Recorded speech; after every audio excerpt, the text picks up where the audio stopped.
Boa noite, o meu nome é António Carneiro, sou internista e intensivista e estou aqui na qualidade de coordenador do NEBIO, que é o Núcleo de Estudos de Bioética da Sociedade Portuguesa de Medicina Interna.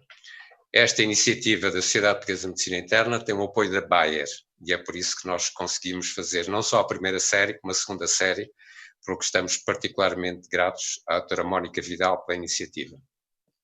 Hoje é um privilégio para mim e um imenso prazer poder contar com duas mulheres, duas mães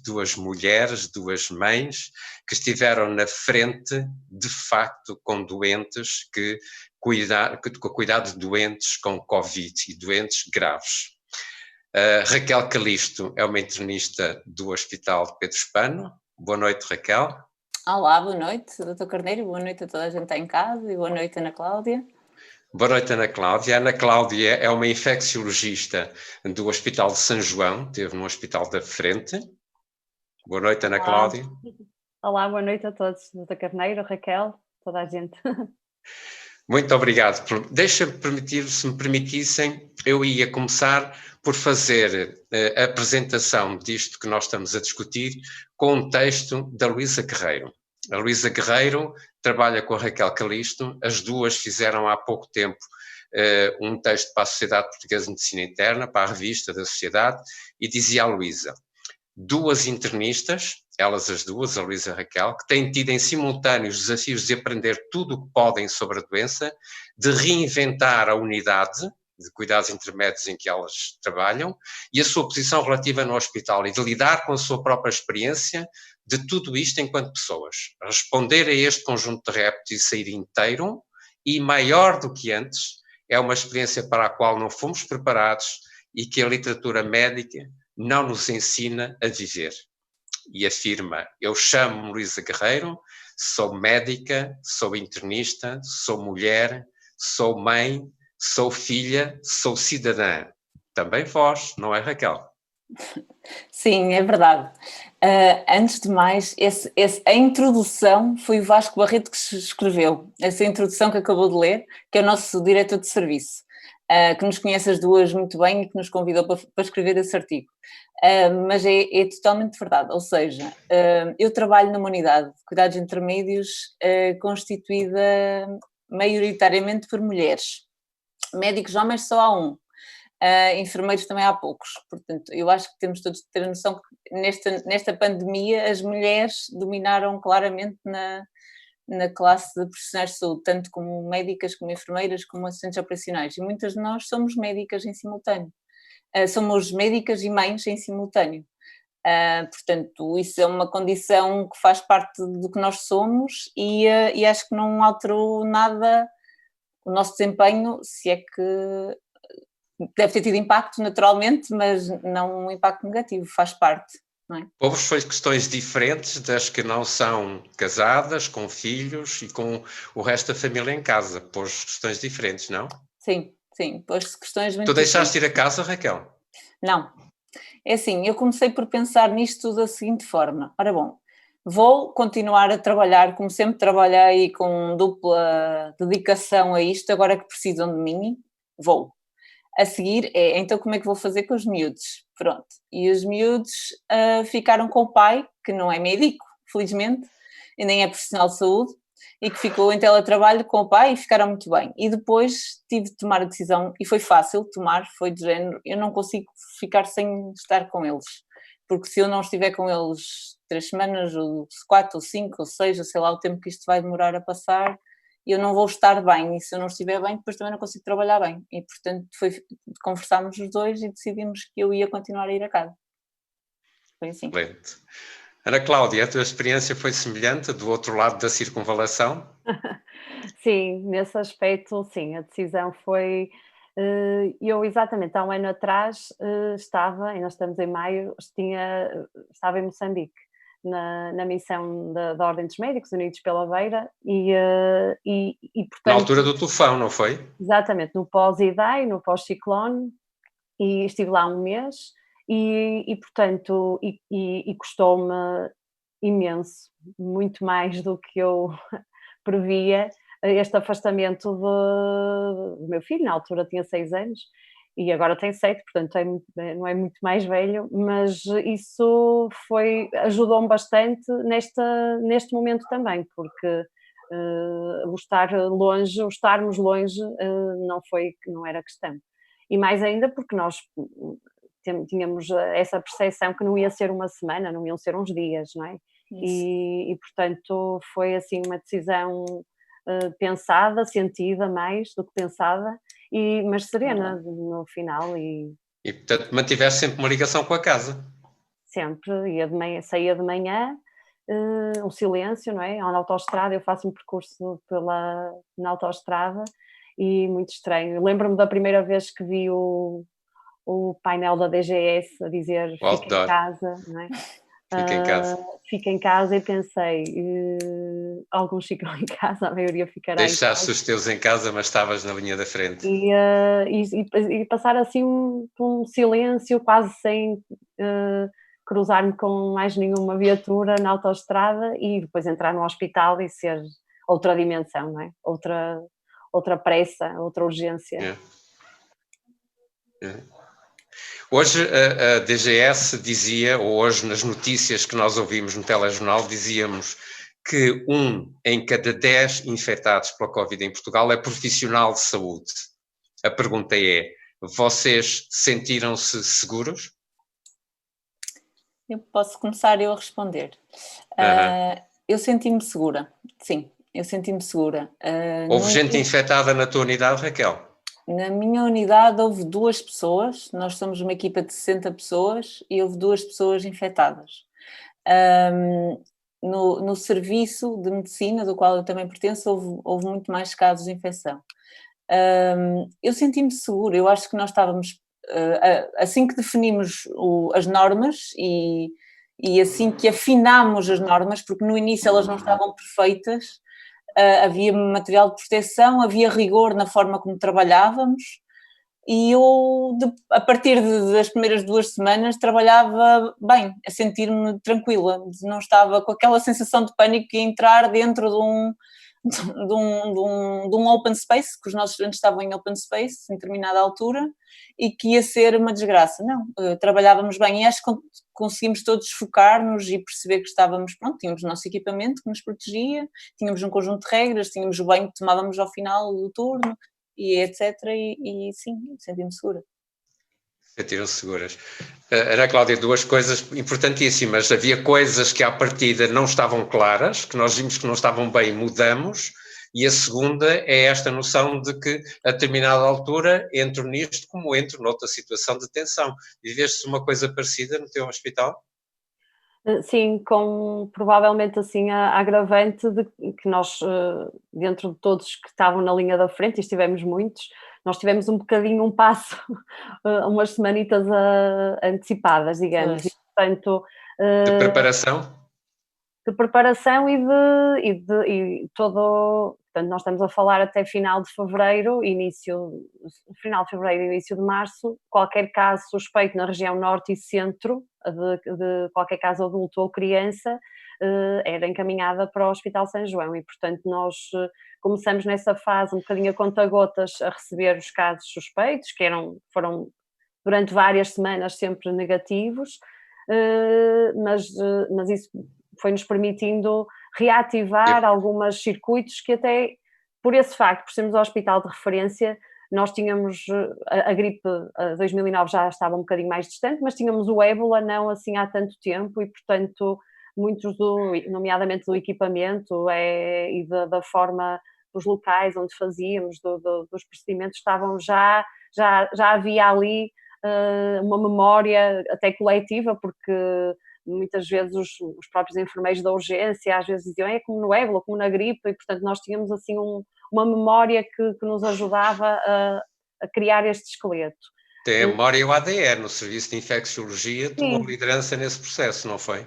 Sim, com dificuldade adicional, porque nós durante alguns dias, semanas, tínhamos assim algum silêncio por parte da Direção-Geral de Saúde em algumas dos procedimentos, das orientações ou das abordagens e, portanto, tivemos que, nesse caso, por exemplo, os doentes que ficaram rapidamente, os doentes ligeiros ficaram em casa e criamos a linha de apoio ao doente antes ainda dela ser, porque tivemos essa necessidade e porque, de alguma forma, pensamos e como é que era a única forma de dar resposta.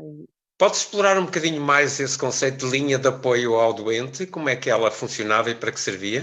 Sim, então, nós logo nos primeiros casos tivemos internados e sobretudo foram aquelas pessoas que tinham ido às feiras de calçado, nós vivemos aqui, não é, na região norte, muito com essa indústria e, portanto, pessoas que tinham ido a Milão, algumas de férias na neve ainda, ou carnaval, e tinham regressado, e portanto eram casos ligeiros e muito, com muitos clusters identificados. Nós conseguimos, houve um outro caso, um deles que até foi assim mais mediático, que teve 20 e tal, podia-se considerar um super spreader, no sentido em que nós conseguimos de facto associar a esse primeiro caso, a esse caso várias dezenas de casos, que eram familiares, e muitos deles com sintomas muito, muito ligeiros. E, portanto, o nosso serviço tem 27 camas. Nós só para essa família tínhamos fechado, não é? Portanto, não podíamos tivemos precocemente que terem um critério. E, portanto, o que fizemos, pessoas muito que vinham fazer o teste e que estavam muito pouco sintomáticas, iam para casa a aguardar resultado. E depois ficamos confrontados no dia seguinte e agora o resultado é positivo, e o que é que fazemos? Dizemos ao doente, à pessoa para vir e fica internada? Não fica? E portanto aí foi assumir um bocadinho esse risco, numa altura em que não havia ainda, não é? Ou a norma seria todos venham e ficam no hospital, mas contactando e falando dando sempre, portanto, cada caso ficávamos com um número da pessoa. Até era um acompanhamento telefónico? E todos os dias ligávamos, sim.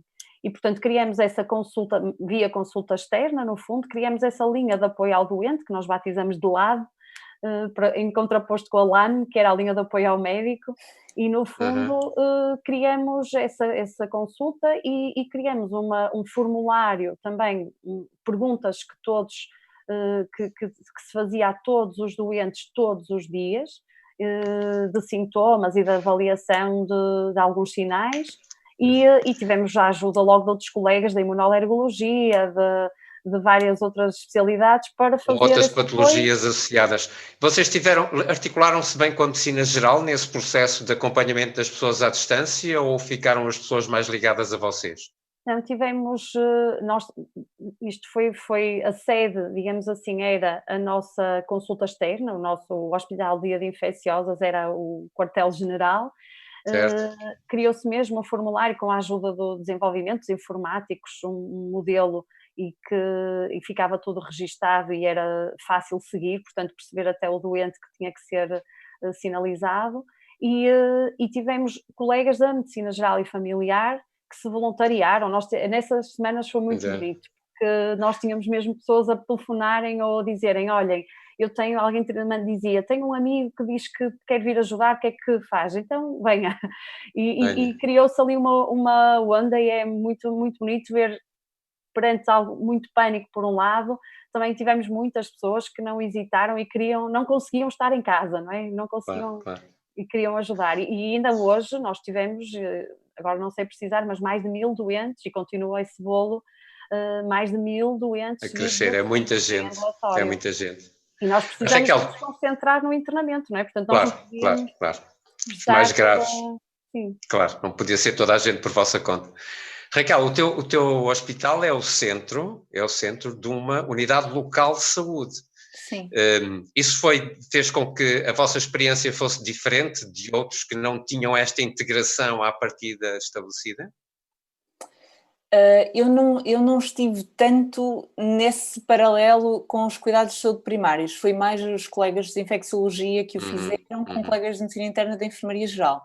Mas eu tenho, assim, a cultura da ULSM é uma cultura um bocadinho diferente da cultura dos hospitais tradicionais. Eu cheguei a trabalhar no Hospital de Gaia, por exemplo, portanto tenho noção que é mesmo diferente, ou seja, está enraizado uma proximidade latente entre cuidados de saúde primários e nós conhecemos os números de telefone dos médicos de família das nossas áreas, eles conhecem-nos e ligam-nos, muitos passaram por lá em estágios e portanto eu imagino que tudo isto neste cenário foi ainda mais importante.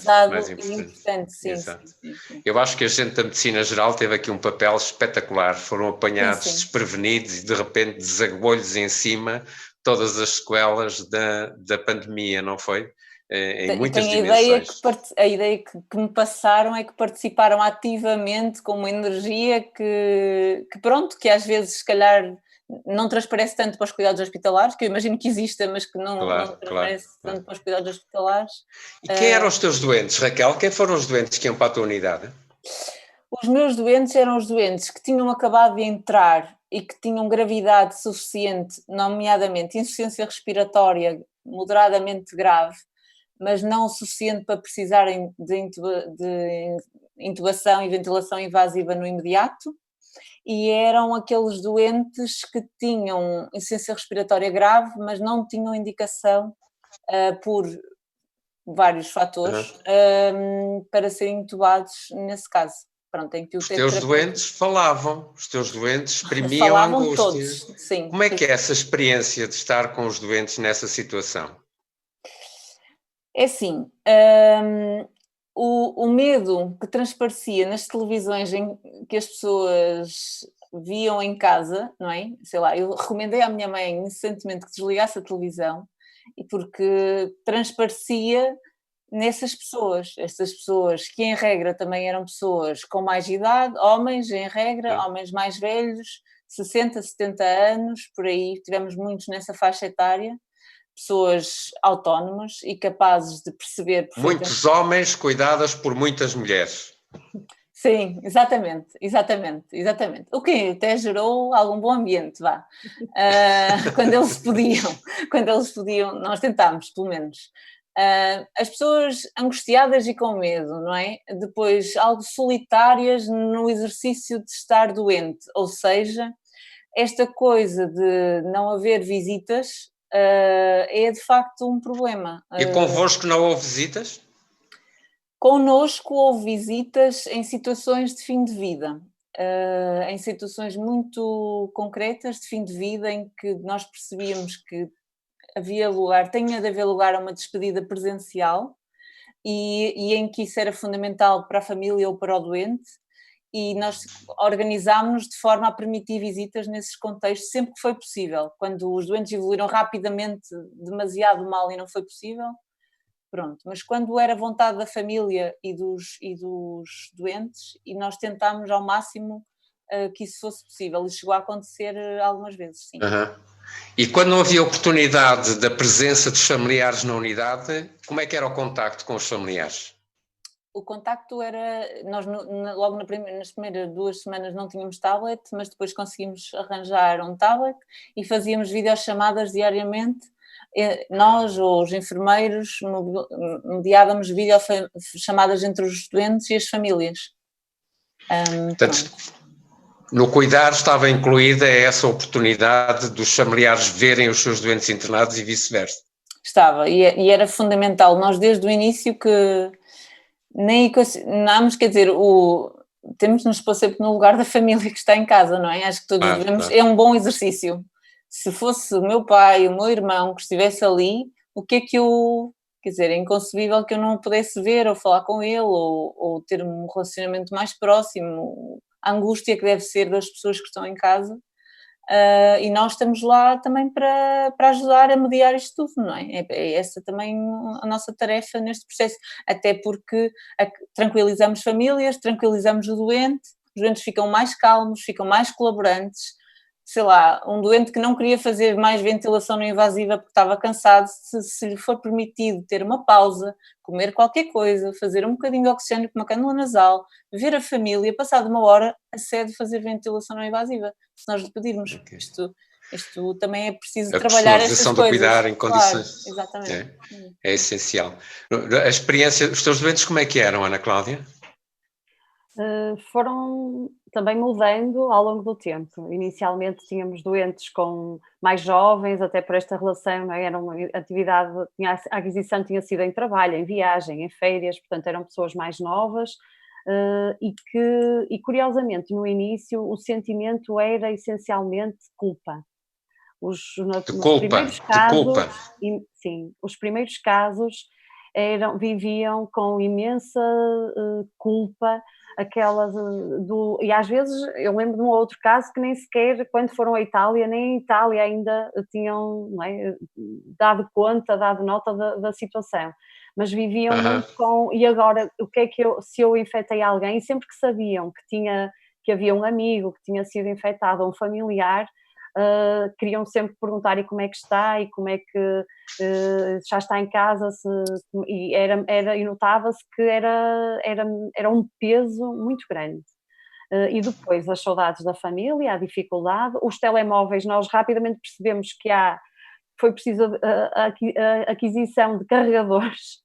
Ninguém se prepara, não é? Não traz o carregador para vir para o hospital, e portanto nós tivemos que arranjar carregadores de todas as formas e feitios para permitir que as pessoas falassem e comunicassem, mas depois passamos também a ter os doentes mais velhos, mais debilitados, com mais dificuldade em usar os telemóveis, e portanto aí o que fizemos, e até porque o serviço cresceu para fora de si mesmo, e portanto nós tínhamos as 27 camas do nosso serviço, passamos a ocupar rapidamente o piso de cima, que era o serviço da ginecologia, mais 15 camas, depois uma das enfermarias da medicina, depois a cirurgia vascular, portanto fomos ocupando várias enfermarias com uma equipa que éramos nós, eram internistas, pneumologistas, reumatologistas, isso é um aspecto interessante que eu gostava de ver-vos comentar. Uma das vezes, numa das entrevistas que nós tivemos, o Pedro Póvoa dizia-nos isto: nós tivemos a oportunidade de fazer com que na nossa equipe ficasse quem queria ficar na equipe, e os que não se sentiram bem foram para outros ambientes. Vocês tiveram a oportunidade também de criar dinâmicas desta natureza? Sim, completamente. E eu acho que isso foi dos maiores ganhos e das lições que eu acho que nós devemos mesmo levar para o pós-Covid, que é esta forma de trabalhar. Nós tínhamos de repente, e com essa nota, que é todas as pessoas que estavam ali queriam mesmo estar ali. E tínhamos infecciologistas, internistas, gastroenterologistas, reumatologistas, colegas da medicina física e reabilitação. Eu vou-me esquecer de alguém e não me vou perdoar por isso, mas em termos de várias especialidades, e portanto nós o que foi exatamente misturar essas pessoas, essas diferentes valências, e percebemos, e acho que isso é unânime, toda a gente dizia: devia ser sempre assim, porque os pedidos de colaboração que se fazem por escrito e que demoram uns dias a ser respondidos são resolvidos na hora. Estamos a falar de diabético e a perguntar à colega do lado de endocrinologia, então como é que fazemos? Foi muito, muito interessante. Uma experiência nova. Muito. Deixa-me dizer às pessoas que estão a assistir que todas as questões que entenderem oportuno colocar são muito bem-vindas, porque ter a oportunidade de colocar questões a pessoas que têm a experiência que a Ana Cláudia e a Raquel têm, não é comum. Deixa-me pôr-te uma questão, Ana Cláudia. Comunicação com as pessoas. Como é que foi a comunicação com as pessoas disfarçada, mascarada e às vezes até sem saber bem se a vossa máscara, os vossos equipamentos de que cor são? De várias cores. Várias cores. Vão mudando. Gente verde, azul e branca. Nós temos uma farda, pronto, no nosso hospital os médicos são verdes e os enfermeiros azuis, os auxiliares no mostarda, mas depois tínhamos as batas, tínhamos todo o outro equipamento que era essencialmente ou azul ou verde, mais recentemente branco também. E a comunicação com os doentes era uma coisa, tiveste que aprender muita coisa? Tiveste que improvisar muita coisa nessa comunicação com os doentes? Sim, aquilo que falávamos um bocadinho antes de começar, que é parece que é tudo diferente, não é? E, portanto, de repente vemos-nos ali impedidos de auscultar, não conseguimos ouvir, falar é mais difícil fazermos ouvir, é mais difícil ouvirmos, e entramos assim não é, de repente, e os doentes não saem do quarto, que isso também é uma questão muito importante, é que os doentes ficaram Prisioneiros. fechados, prisioneiros, não é? Isto eu às vezes dizia, isto é pior para alguns doentes que uma solitária há de ser na prisão, no sentido em que não sabe, nem muitas vezes compreendem o que está a acontecer, não têm uma perspectiva de quando é que vão sair e passam, almoçam, jantam na cama e portanto isso é E não veem televisão, ou viam televisão? viam televisão, às vezes as notícias também era só, não é, tudo muito relacionado com o Covid, portanto nem sempre os distraía.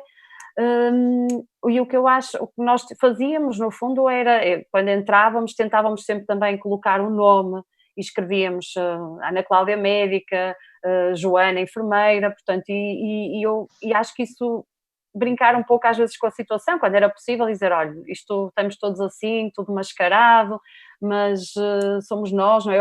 Olhar nos olhos mesmo por trás de uma viseira ou de uns óculos um pouco embaciados. E aquilo que estávamos há bocado também a falar, nós, por exemplo, rapidamente tiramos a cógula, achamos que não podíamos não auscultar os doentes e não era um risco e, portanto... Há alguma experiência, algum momento, muitas experiências interessantíssimas has de ter tido, mas a pergunta lembras-te assim algum caso que te marcou particularmente nessa tua experiência até agora, não é? Porque ela continua. Marcaram-me vários. Um deles lembro-me porque me senti assim muito fragilizada ou perante a fragilidade, melhor dizendo, num senhor que foi internado até com sintomas ligeiros, mas era um senhor que tinha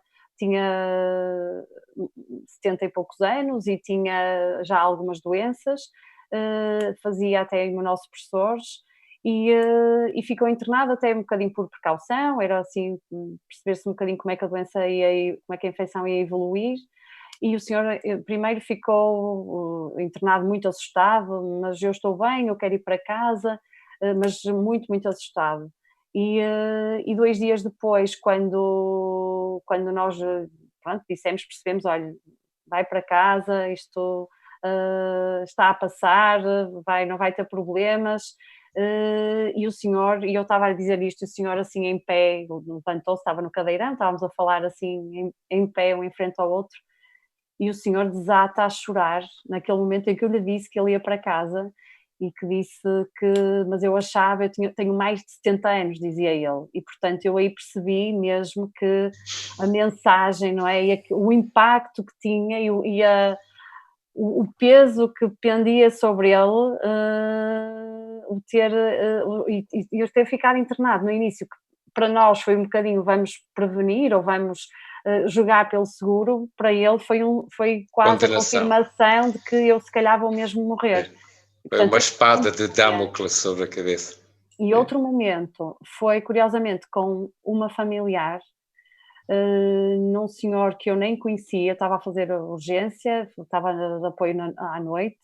Nós fizemos turnos, asseguramos mesmo o internamento 24 horas e para que não fosse demasiado pesado para cada um de nós, fizemos turnos de 8 horas, portanto das 8 às 16, das 16 à meia-noite e da meia-noite às 8. Mas tínhamos sempre vários elementos a dar apoio a estas enfermarias. E uma das vezes fui chamada para certificar um óbito, que era um bocadinho esperado, dada a evolução das últimas horas era já esperado, e eram mais ou menos 7 da manhã, e eu liguei à esposa, e comecei por perguntar-lhe, dizer-lhe que era do hospital, perguntar-lhe se ela, quando é que tinha sido a última vez que tinham falado com ela sobre o estado do marido, e ela disse, eu sei que ele está muito mal, e eu disse, pronto, eu não tenho boas notícias para lhe dar, portanto a senhora foi percebendo, e quando lhe disse que ele tinha falecido, e ela disse-me, e agora como é que vai ser? Eu nem sequer posso despedir-me dele agora, porque eu já não vejo há 15 dias, eu não vi há 15 dias, e quando ele foi para aí, estava para o hospital, até ele tinha sido admitido numa outra enfermaria, penso eu, e portanto, e agora como é que eu faço?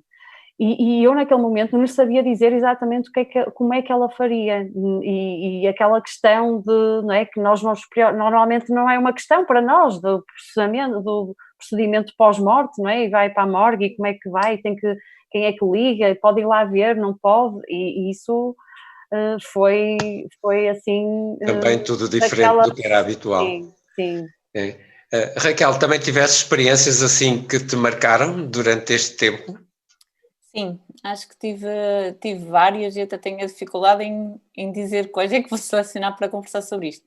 Sobre o luto, acho que eu posso dizer uma coisa, uma Parabéns história ao teu muito... filhote, Ana Cláudia. Desculpem. É, beijinho, boa noite. Que bom, que bom. Ele quer muito aparecer, sempre é uma dificuldade. Que bom, que bom. Olha, lembro-me, há uma história que até foi a psiquiatra que nos ligou a avisar, que é, houve um doente que nós acompanhámos e que evoluiu mal, e com quem fizemos sempre o contacto preferencial com a filha do doente, porque era assim vontade da família. Nós a primeira vez contactámos com a mulher e a partir daí a interlocutora quis sempre ser a filha. Fizeram-se videochamadas e depois o senhor faleceu. Ora, depois muito mais tarde fomos consultadas pela psiquiatra e até nos propôs falarmos presencialmente com a esposa, porque a senhora não acredita que o marido faleceu. Porque não A senhora não acreditava que o marido tivesse falecido. Exatamente, porque não acompanhou todas as conversas que nós tivemos com a filha e que ela não teve connosco, não viu o marido morrer, não viu o marido morto e, pelo que percebi, também não tinha ido ao funeral porque a quiseram poupar do assunto. E, portanto... pronto, conspiração de silêncio. Isso, e depois, portanto, pronto, isto é um caso claro. Depois tive um filho que fez uma despedida presencial de uma senhora que faleceu connosco e foi tudo muito difícil, e ele tinha acabado de ser pai há pouco tempo, há um mês, era um rapaz da minha idade. Tinha sido capaz de ser pai há um mês e quando estava a sair do quarto da mãe disse-me assim, sabe doutora, a doutora acompanhou a minha mulher com uma pré-eclâmpsia há um mês, quando o filho nasceu, aqui na cama ao lado. E eu não me lembrava dele. E aquela experiência é mesmo estranho, não é? Tipo, como é que é possível a vida há um mês nasceu aqui e vocês cuidaram dela e eu agora venho despedir da minha mãe aqui ao lado. Essas experiências, há, assim, coisas mesmo... claro. Essas experiências precisaram de ajuda para os profissionais para passarem por essas experiências tiveram ajuda na tua unidade? Sim, nós desde cedo que a minha coordenadora propôs que o grupo de psicólogas da ULS nos contactasse proativamente, porque achou que nós certamente não as iríamos contactar por nossa vontade, o que acho que ela tem razão. E, portanto, elas passaram-nos a ligar. E para mim foi uma ótima experiência, foi a primeira vez que falei com psicólogos e acho que é uma coisa que é... Foi até higiênico, recomendo, exatamente. Recomendo e não fui só eu, e achei ótimo. E acho que precisamos mais de verbalizar estas coisas que passamos e de sistematizar com alguém que se calhar não está mesmo lado a lado e que tem alguma distância saudável nossa. E, portanto, da minha parte, acho que foi uma coisa muito importante. Portanto, eles não estavam diretamente envolvidos no cuidado com os doentes, sendo parte da equipe, mas à distância, era isso? Sim, e disponibilizavam-se e chegaram a acompanhar familiares, sobretudo dos nossos doentes. Os nossos doentes, em regra, já eram doentes muito graves e nem sempre foi, naquele momento não era oportuno propiciar-se relações com psicólogos, mas com as famílias sim. Exatamente, era com as famílias que eu estava a pensar, exatamente, isso. Um aspecto fundamental. Também se passou a mesma coisa contigo, Ana Cláudia? Nós tínhamos seguramente e disponibilizaram-se logo de início os psicólogos e a equipa toda do hospital. Nós inicialmente fomos nós que os chamamos, logo nos primeiros dias, e até um bocadinho relacionado com essa questão que os primeiros casos internados eram pessoas que viviam com muita culpa, estavam fisicamente e assim não esperavam cuidados clínicos de maior, mas viviam isso com muita ansiedade e com muita culpa, e portanto nós ativamos um bocadinho isso, essa ligação com os psicólogos para para nos ajudarem e para poderem, e o que fazíamos era, portanto, eles ligavam, explicavam, nós explicávamos que tinham um psicólogo que podia falar com eles, e até era uma forma de passar um pouco também o tempo, falavam ao telefone, não viam a televisão e verbalizavam um pouco as coisas. Agora mais para o fim já era mais difícil de facto dar esse apoio, pelo tipo de... E a equipa beneficiou desse apoio externo? A equipa teve essa abertura e essa disponibilidade. O LAM de que estavas a falar, o LAM. De apoio ao médico, mas eu penso que no nosso caso, pronto, na experiência que eu tive, passou um bocadinho muito por nos... por apoiarmos nos ombros uns dos outros, e acho que em cada equipa também há sempre alguém que pergunta, porque nessas alturas eu acho que mais às vezes é eu questionar e perguntar, olha, como é que estás, como é que... Claro, e tentarmos olhar uns pelos outros quando nós às vezes não somos capazes de olhar por nós próprios. Olharmos uns pelos outros, certo? Sim, sim. E acho que mais ainda nesta fase, provavelmente, porque nós, como em todas os grandes acontecimentos da vida, nós, quando é preciso responder, não pensamos, fazemos, pensamos pouco, não é? É nessas alturas que se diferenciam as pessoas, os que estão e os que não estão, não é? As pessoas conhecem-se fundamentalmente nas situações de crise. Esse é um aspecto muito importante. É verdade, porque acho que nos revelamos todos, não é? No melhor e no pior, nos revelamos todos, mas ficamos muito expostos, muito nus, apesar de estarmos muito vestidos, ficamos muito transparentes, mas isso pode ser uma força e uma fragilidade, e acho que acabou por jogar das duas formas. O texto que a Ana Raquel referia há bocadinho, que publicou na revista Portuguesa de Medicina Interna, dizia a Raquel a determinada altura: a conversa foi tranquilizadora, ouvi pequenas mensagens que me ajudaram a serenar algumas angústias, houve uma mensagem particularmente importante: não se esqueça que isto não é um sprint, é uma maratona. Foi, Raquel? Foi, e eu acho que estava em modo sprint, ou seja, eu estive muito tempo em modo sprint e acho que estivemos todos, não é? E estava com dificuldade, e acho que ainda mantenho, em baixar a guarda e achar que tenho mesmo de ter momentos para desligar telemóveis, definitivamente, para não olhar para o telemóvel ou não ir responder ao e-mail. Agora já estou melhor, agora acho que estamos todos melhor, mas sim.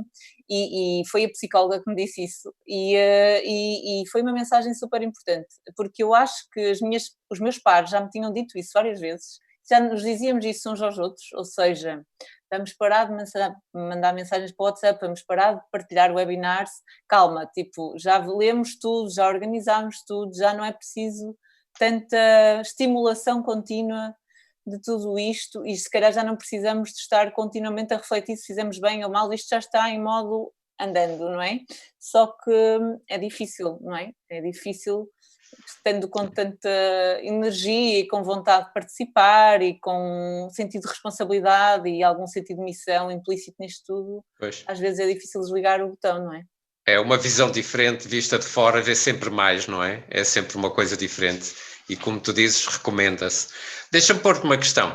O teu serviço é um serviço é uma unidade intermédia.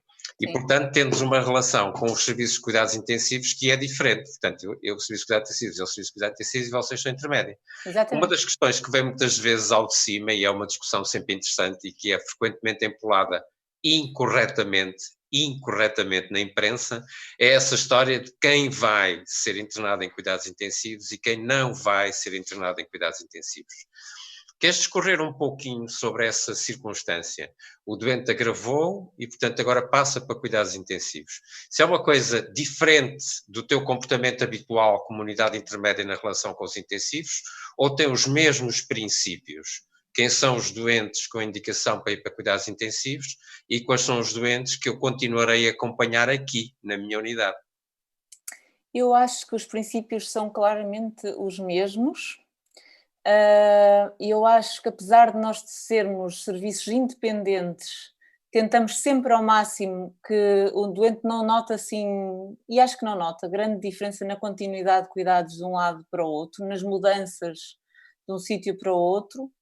Acho que cada vez mais os cuidados intensivos são menos intensivos, se é que me percebem, ou seja, nós sem tubo, que eu acho que é a grande diferença entre intensivos e intermédios, conseguimos oferecer uma panóplia de coisas ao doente que os cuidados intensivos também oferecem.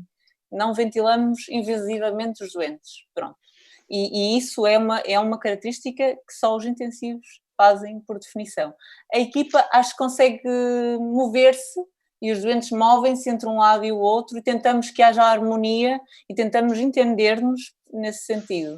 Essencial. Tu dizes não ventilamos, quer dizer, o teu serviço fez ventilação não invasiva ou não? Fez, sim. Não ventilamos invasivamente. Não entubas e ventilas? Não entubo e ventilo com um ventilador de ventilação mecânica invasiva. Exato. Ventilação não invasiva fazemos muita e fizemos muita também nestes doentes, sim. Nestes doentes. Sim. Houve serviços que entenderam que não deviam fazer ventilação não invasiva nestes doentes. Vocês fizeram? Nós fizemos, sim. Fizemos, em regra, como ponte para ver se estabilizávamos e se conseguimos, se o doente estaria no pico da doença e se era estabilizado com ventilação não invasiva ou com oxigênio de alto fluxo e não precisaria de ser intubado, exatamente, conseguiríamos evitar esse passo adicional e fizemos como teto terapêutico, quando foi caso disso, ou seja, em certos doentes, suportámos até à ventilação não invasiva ou até ao oxigênio de alto fluxo e tentámos ver se o pico da doença era coincidente com essa medida e pronto, em alguns tivemos bons resultados e foi mesmo o pico da doença connosco e o doente depois evoluiu favoravelmente e andou para trás. Exatamente. Até à enfermaria. A experiência no teu serviço, Ana Cláudia, foi parecida? Sim, eu tenho a vantagem no serviço. Inclui uma unidade de cuidados intensivos. Sim, inclui a unidade e, portanto, nós também, eu fiquei sempre um bocadinho sediada ali no serviço de infecciosas, mesmo quando todas as coortes Covid eram para além do nosso serviço, mas fiquei, por essa proximidade com a unidade, nós tínhamos também nas enfermarias doente com OptiFlow, portanto, com ventilação não invasiva, mas com OptiFlow e com VNI. E isso é a insuficiência respiratória dos doentes dava-nos a nós falta de ar, no sentido que isso acho que foi assim dos aspectos que provavelmente, se eu tivesse que escolher mais surpreendeu em termos de em que é que esta doença é diferente.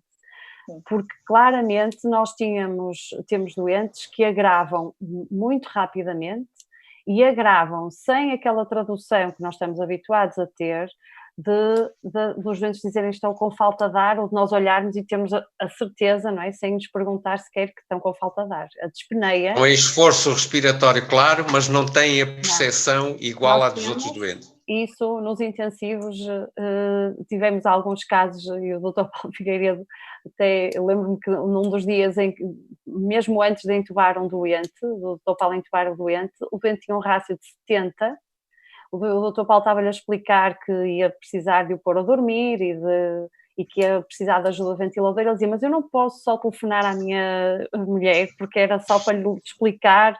Portanto, um doente com rácio de 70 a querer falar ao telefone, e isto foi realmente novo, isso trazia-nos uma angústia adicional, que era, este doente está bem agora, de manhã, e por isso nós muitas vezes reavaliávamos o doente, mesmo na enfermaria, outra vez à tarde e outra vez à noite, quando percebíamos, e aí íamos...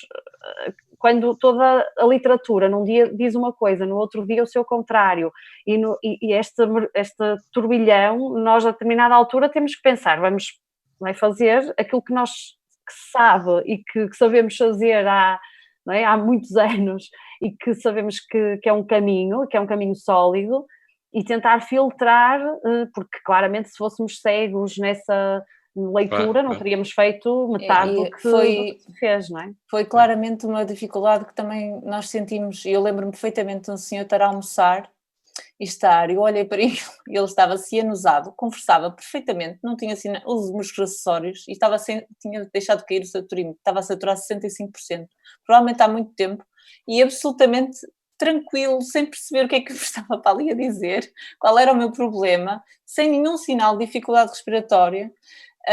E eu acho que uma das grandes dificuldades nossas também foi passar por essa coisa que é de género, eu vou mesmo propor aos intensivos que intubem este doente, estando ele assim, será que isto é o melhor? Ainda por cima, quando no início muita gente dizia que os doentes depois de intubados tinham uma taxa de mortalidade elevadíssima. Portanto, houve ali decisões mesmo difíceis de encaixar, muito difíceis de tomar, de facto. A incerteza viveu-se constantemente em todas essas situações. E aquela afirmação da Luísa Guerreiro, dizer que saímos mais fortes e maiores, em grande parte é capaz de ter também a ver com isto. Lidamos com a incerteza com mais firmeza, com mais segurança, assumimos mais as nossas próprias posições e construímos o nosso próprio caminho. Sim. Há alguma... Diz, Raquel, diz. Sim, eu concordo inteiramente. Eu acho que viver com incerteza já era uma coisa que nos devíamos todos educar a viver, porque temos de tomar decisões diariamente que às vezes são baseadas em probabilidade, às vezes não, maioritariamente, sobretudo no doente crítico, são baseadas em probabilidades, não é? E neste cenário, viver com incerteza fez mesmo parte corrente dos nossos dias, sim. Os intensivistas estão mais treinados, porque por definição vivem sempre na incerteza, não é? Sim, sim. Ana Cláudia, tivesse assim algum momento em que o teu doente foi proposto aos intensivos e isso foi uma experiência diferente do habitual? Foste apanhada assim, emocionalmente, de surpresa com alguma dessas situações em que propuseste ao doente a ida para cuidados intensivos? Eu tive a sorte de ter nesse aspecto sentido que não mudou muito em relação àquilo que era anteriormente. Nós temos sempre a decisão de propor um doente e depois de aceitar, desse doente ser aceito em cuidados intensivos, nunca é um processo, ou raramente é um processo que não envolve discussão e no sentido de ponderação de uma decisão que é uma decisão difícil. Há, obviamente, situações... Mas a percepção que tivestes é que nesta circunstância havia critérios diferentes dos que eram habituais? Ou, como tu dizias, eu sei como faço, vou à luta com o meu conhecimento, o meu saber e a minha experiência e esta é a equipe com quem estou habituado a trabalhar? Eu sinto que, sobretudo naquelas semanas em que todos os dias admitíamos 20 doentes ou mais, e em que a admissão a intensivos era muito rápida e exigiu logo assim uma mudança e uma saída também dos intensivos para além das suas fronteiras habituais. Eu tenho a noção que isso estava previsto numa situação de, se nós não conseguimos dar a resposta como habitualmente, temos que, não era, provavelmente não era mudar os critérios, era pô-los um pouco mais em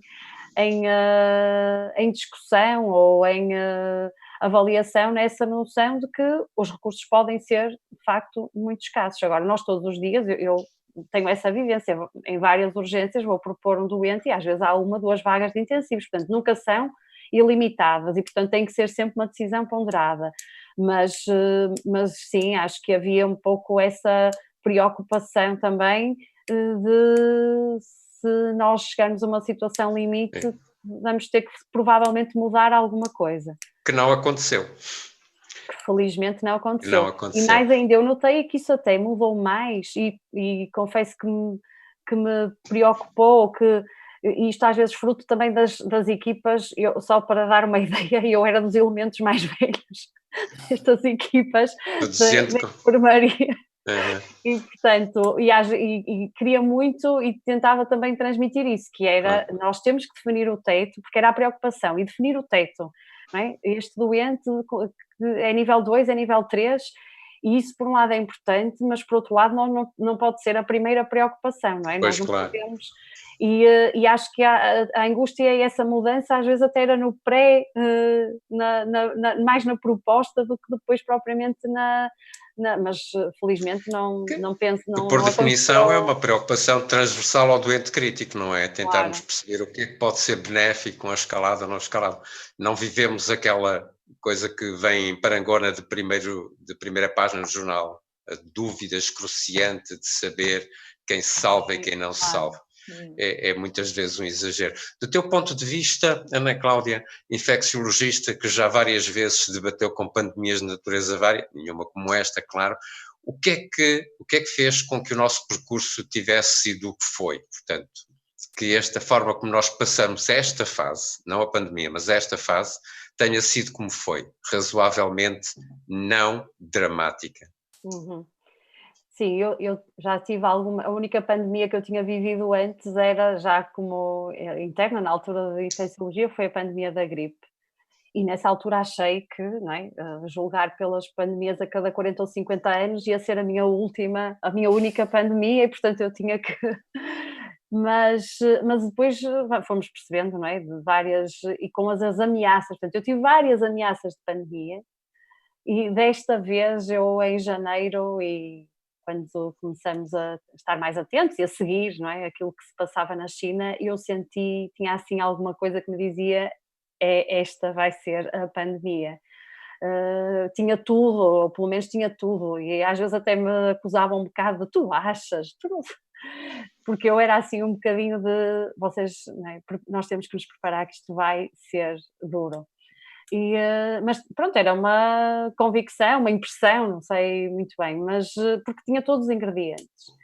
E eu acho que nós em Portugal, estamos agora a olhar, não é, para este primeiro capítulo e a ver que não terminamos, ou que vamos para um segundo capítulo sem ter ainda o drama e o receio e o medo. Ainda não há guião. Mas porque travamos a fundo, e eu isso acho que foi esta experiência, eu viver muito perto, perceber o que é que estava a acontecer em Espanha, em Itália, foi realmente um alerta muito grande, sobretudo para as pessoas, para o comum dos cidadãos, que teve essa intuição que permitiu, de facto, aliás, eu acho que até as pessoas estiveram um bocadinho à frente do que as autoridades... Achas que aprendemos com a experiência dos outros? Sim, sem dúvida. Houve quem não tenha aprendido, não é verdade? Eu acho que aí nós como, vou ser um bocadinho crítica, mas eu acho que nós, Serviço Nacional de Saúde, ou Serviço de Saúde no seu global, nós, hospitais, nós podíamos ter preparado com um pouco mais de antecipação. Eu digo não preparado mentalmente, não é? A preparação concreta no terreno, a definição de algumas coisas que permitissem que nós depois vivêssemos as coisas, pudéssemos ter vivido sem tanta ansiedade ou sem tanta pressão, sem tanta urgência. Mas no global, como país, a sociedade em geral, as pessoas perceberam e fizeram mais cedo, mais do que aquilo que lhes foi pedido. E isso foi fundamental para não termos passado por esse sufoco. Ok. Raquel, tu não tiveste esta experiência de vem aí o MERS, vem aí o ébola, vem aí a gripe A, não foi vivido da mesma maneira, não és infecciologista, não tiveste esta. Ana Cláudia é uma infecciologista e não tarda nada, vai ser infecciologista e pandemiologista, vai ser uma nova diferenciação. A experiência que tivestes mudou a tua perspectiva? Já tinhas dito que há muitas coisas que foram enriquecedoras. Em que é que ela mudou a tua perspectiva enquanto médica dos cuidados intermédios? Eu diria que, olha, acho que nunca tanto como agora foi preciso que as equipas funcionassem em equipa, efetivamente. Ou seja, equipas médicas, era preciso ajuda e vinha ajuda, não é? Primeiro é preciso liderança, isso também nunca tanto como agora foi preciso liderança, nunca tanto como agora foi preciso. A incerteza aumenta a necessidade da liderança? Foi fundamental, sim, e acho que sem coordenação estávamos todos perdidos mesmo, e era fundamental diariamente haver um líder, e acho que nunca foi tão importante haver hierarquias e líderes como agora, isto no âmbito profissional. Enquanto eu já trabalho há uns anos, e, portanto, nunca tinha sentido tanta essa necessidade como agora. É fundamental neste contexto haver quem mande e haver uma hierarquia que houve, mas tem de ser, vamos lá perceber, não é um líder autoritário, tem de ser um líder flexível e com uma capacidade de encaixe grande e tenha dúvidas. É um líder que tenha dúvidas. Tenha dúvidas, angústias, mas que lidere, quer dizer, que não fique eternamente a viver nas suas dúvidas e que não ande para a frente, porque senão não se consegue trabalhar. Depois a noção de equipa também, tanto dentro dos médicos como médicos, enfermeiros, auxiliares, etc. Ou seja, se, imagine, um assistente operacional não entende qual é o propósito de tirar a luva entre dois doentes, ou se acha que é uma picuinhice nossa, ou porque é que há de vir a senhora da refeição entregar a refeição à porta e não entra, ou se houver uma falha de pormenor nestas coisas, se eles não perceberem o circuito perfeitamente e porque é que é preciso, tudo falha, porque se um deles contaminar, contaminamos todos. E, exatamente. Portanto, a noção de equipa e que todos estão integrados na equipa e que todos percebem e comunicam e falam a mesma linguagem, acho que também nunca foi tão necessária como agora. É o princípio da cadeia de sobrevivência, parte sempre o elo mais fraco, não é? Completamente, sim. Ana Raquel, sabes que nós já passamos mais de 50 minutos nesta agradável conversa, não se dá conta disto. Pois, queres deixar uma mensagem final às pessoas que nos estiveram a ouvir? Sim. Eu tinha pensado nisto um bocadinho antes e eu acho que para os profissionais de saúde, para os médicos que nos estão a ouvir, acho que é fundamental assumirmos isto com responsabilidade e sermos exemplo nos nossos locais de trabalho. Acho que as pessoas nos veem como tal, não temos de sentir isso como um peso, mas devemos ter isso presente no nosso dia-a-dia. Que quando eu faço uma reflexão imprópria, sem base nenhuma científica, porque ouvi dizer não sei o quê, não sei onde, e que é de uma fonte muito insegura, estou a perpetuar uma informação errada e as pessoas veem em mim uma referência. E, portanto, eu tenho de ter cuidado com o que digo, com o que faço, com a forma como ajo. E pelo outro lado, ou seja, por exemplo, eu sinto sempre que eu sou coordenadora da formação de medicina interna do hospital. Eu sempre que ajo tenho muito essa noção que os internos estão a olhar para mim e a ver como é que eu faço para serem um dia um bocadinho como eu. E temos todos, também nesta pandemia, de dar o nosso contributo e sermos exemplo para os outros conseguirmos. Okay. De forma humana, não precisamos ser robôs, pelo contrário. Pelo contrário, devemos retratar-nos como somos. Acho que não há nenhum problema nem nenhuma fragilidade associada a isso. A força da liderança vem daí mesmo, não é? Assumirmos como somos. Ana Cláudia, te obrigadíssimo também pela tua participação. Que mensagem é que queres deixar às pessoas que nos estiveram a ouvir? Eu é que agradeço, para mim é um privilégio estar aqui e realmente 50 minutos voaram. Mas eu, aproveitando um pouco aquilo que a Raquel estava a dizer, acho que é particularmente relevante nesta fase em que nós vamos ter que aprender a viver com estes dois mundos, Covid e não Covid, e o talvez Covid, portanto se calhar é uma terceira dimensão, e isso eu acho que nós temos o peso de ser médicos, temos também o privilégio de ser médicos, e isto que nestas situações de catástrofe ou de difíceis, nós fazemos como quando vamos para um sítio com menos recursos e levamos o que precisamos numa mochila, libertamos a carga acessória, percebemos que está tudo que nós precisamos, está tudo dentro dessa mochila.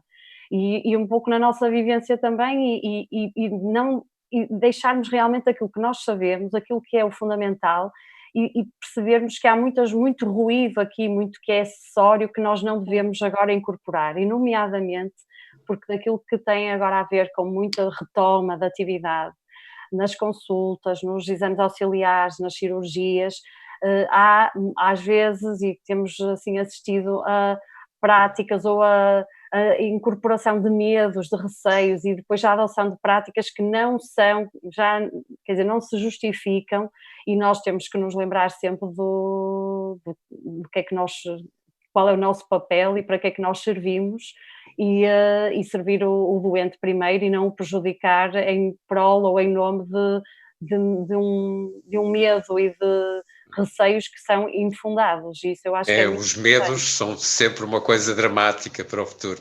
Raquel, Ana Cláudia, muitíssimo obrigado pela vossa colaboração. Obrigada. Foi particularmente importante a experiência que vocês deram daquilo que foi a vossa vivência. É uma coisa de que nem toda a gente pode falar, com a veracidade e a qualidade do vosso testemunho. Deixem-me dizer-vos que na próxima semana vamos ter cuidados paliativos do hospital ao domicílio. Vamos ter a Helga Freire, do Centro Hospitalar do Porto, e o Bruno Fonseca, do Hospital Pedro Spano. Conto convosco de hoje a 8 dias. Agradeço mais uma vez à Bayer o seu apoio. É uma iniciativa do NEBIO, da Sociedade Portuguesa de Medicina Interna, até dia 28 de maio. Obrigado pela vossa participação.